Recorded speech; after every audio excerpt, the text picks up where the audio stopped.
Hi everybody, this is Boog S Reviews, and today I'm going to be doing a review on the brand new NECA Haulathon Target exclusive TMNT cartoon Creepy Eddie and Shibano-Sama 2-pack.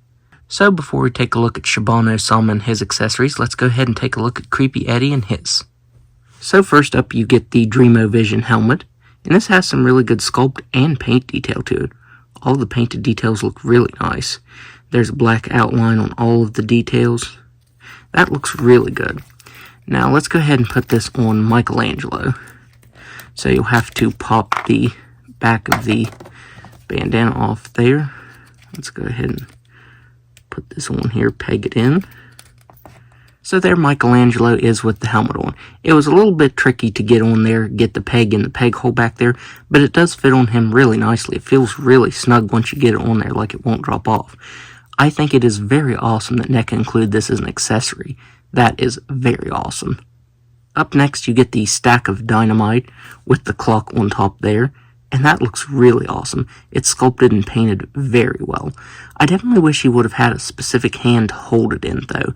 The most you're really going to get is it just resting in the open hands that he has here. Up next he comes with a set of open hands. Up next he comes with pointing hands.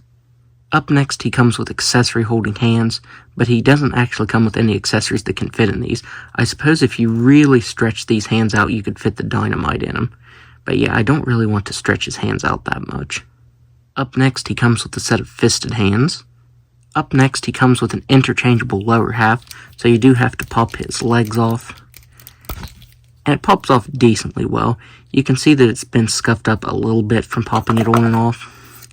And then you get his dream tail here, and you can really see how much the paint's been and the plastic's chipped away on this, but it's actually still kind of a tight fit, and it pops on there, and that looks really nice.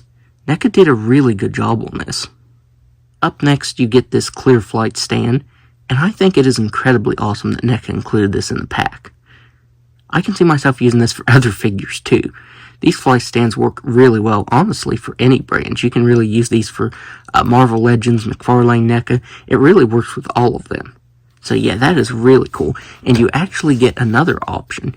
You can pop this off and peg it into this, and you can hang it up on your wall with these suction cups here. So I think that is really cool.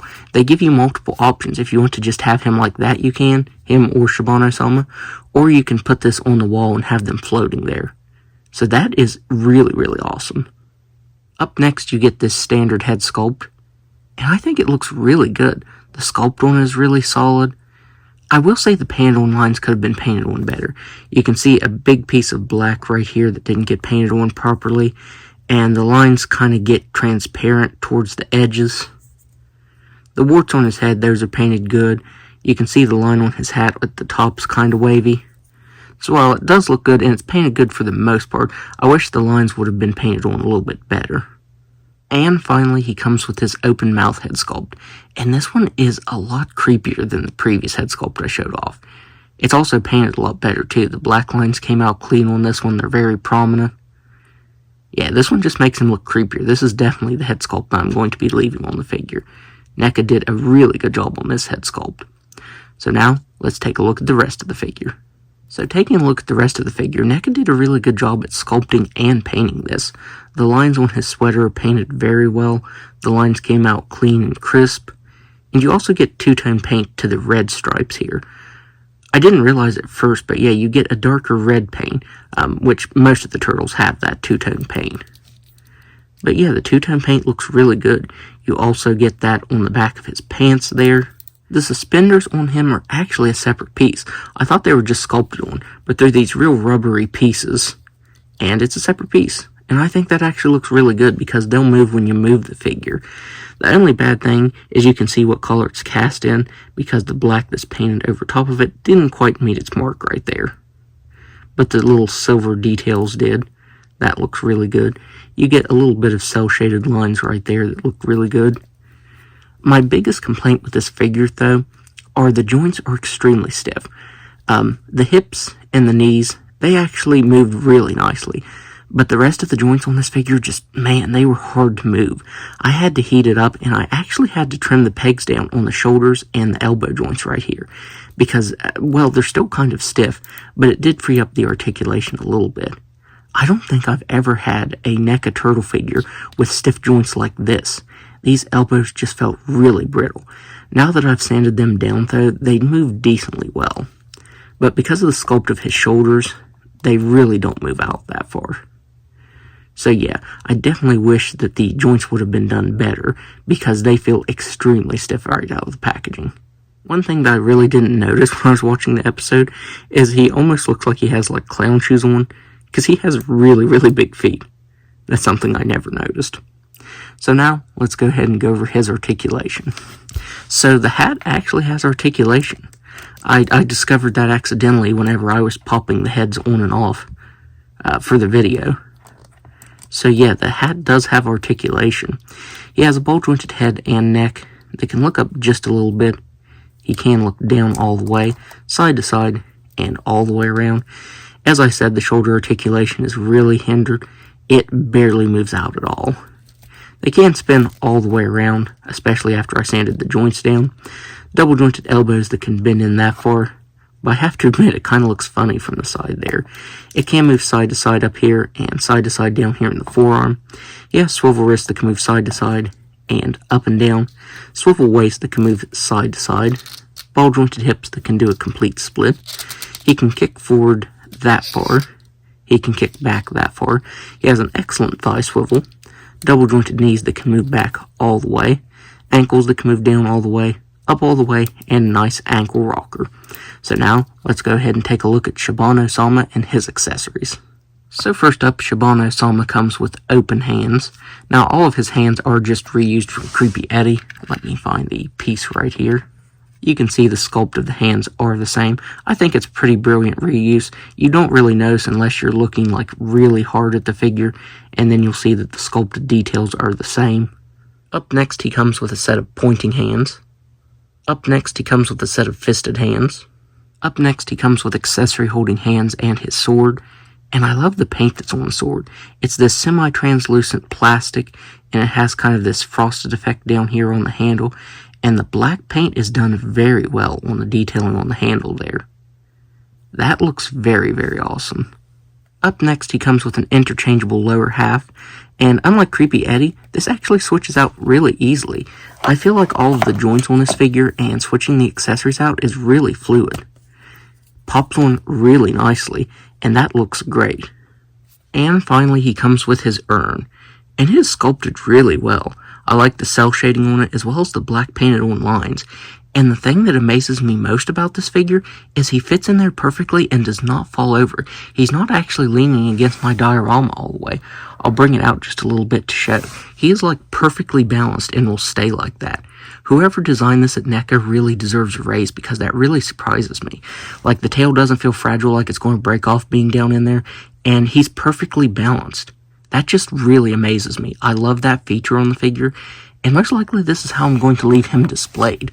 This feature just works really, really well. I love this accessory so much. NECA just did a really, really awesome job in particular on this figure in this set.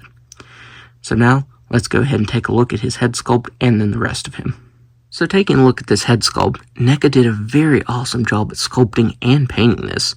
He kind of reminds me of something that'd be in the real Ghostbusters. He also kind of reminds me of the Fiend from the Misfits, or the Crimson Ghost, whichever you want to say. The head sculpt really reminds me of that. But it's painted and sculpted really well. And I love how the whole figure is cast in this translucent gray plastic. It almost has like a bit of a metallic sheen to it. It just looks really good. You also get some really nice painted on lines here. They're done in like a grayish color, they're not quite black.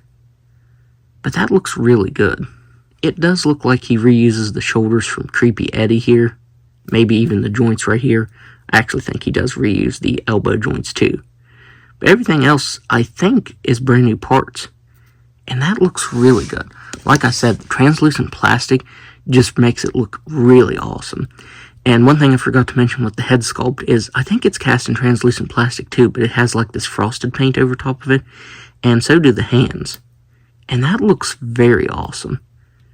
This might be one of my favorite NECA cartoon turtle figures. I'm really surprised at how awesome this figure is and how much I like it. I'll admit, when I first saw this 2-pack, I didn't know if it was really something I needed in my collection. But now that I have it in hand, it is really awesome. I will admit, this is one of my favorite cartoon turtle figures ever made from NECA. You have some more cel-shaded lines down here, as well as some paint in between the wrappings on his feet. And you even get sculpt details on the bottoms of his feet. So yeah, this figure looks amazing. NECA did a really good job on him. And as I mentioned, all of the joints on it are really fluid. I didn't have to heat him up at all. It's kind of crazy how opposite the figures of Creepy Eddie and this are in terms of their articulation and how they move straight out of the package. This one's joints just work really well. So now, let's go ahead and go over his articulation. So he has a ball-jointed head that can look up all the way. He can look down all the way. He can move his head side to side and all the way around. Because of the clearance right here on the torso, you can move his shoulders out just about all the way. He has double-jointed elbows that can bend in all the way. They can move side to side up here, as well as down here in the forearm. He has swivel wrists that can move side to side and up and down very nicely. He has waist swivel, ball-jointed hips that can do a complete split. He can kick forward all the way. He can kick back all the way. He has an excellent thigh swivel, double-jointed knees, ankles that can move down all the way, up all the way, and a nice ankle rocker. So now, let's do some size comparisons. So first up, here they are next to the Pizza Monster. Since Creepy Eddie is a parody of Freddy Krueger, I thought I'd show the parody of the alien right here. Here they are next to Leonardo and Donatello. Here they are next to Michelangelo and Raphael. Here they are next to Shredder. Here they are next to Splinter. And finally, here they are next to Bebop and Rocksteady. So overall, I would highly recommend picking this up because NECA did a fantastic job on this set, and it might just be one of my favorite Turtle 2-packs that NECA has done. It is just really awesome. As I said, I didn't know if this was really a set that I needed, but now that I have it in hand, it is great. You get some really awesome accessories in this. You get very specific accessories to some of the scenes, and that's what I love about this line. NECA puts so much care into it. With all of the accessories from different scenes and stuff like that, I always love how they do that. The sculpt and the paintwork is good on these. And in particular, I really love Shibano-Sama. As I said, the way that the little ghost tail there can fit down in the urn and he can stand up perfectly and not fall over, that really surprised me. He's definitely one of my favorite turtle figures of all time. So yeah, if you see this and you're a turtle collector, then definitely pick it up because this is definitely one you don't want to miss. I know some people don't want it because these characters aren't big in the cartoon, but I think this is definitely one you should get. This is definitely a set you don't want to miss out on. So, that's my review. If you like this review, be sure to hit the like button and subscribe to my channel. Thanks for watching.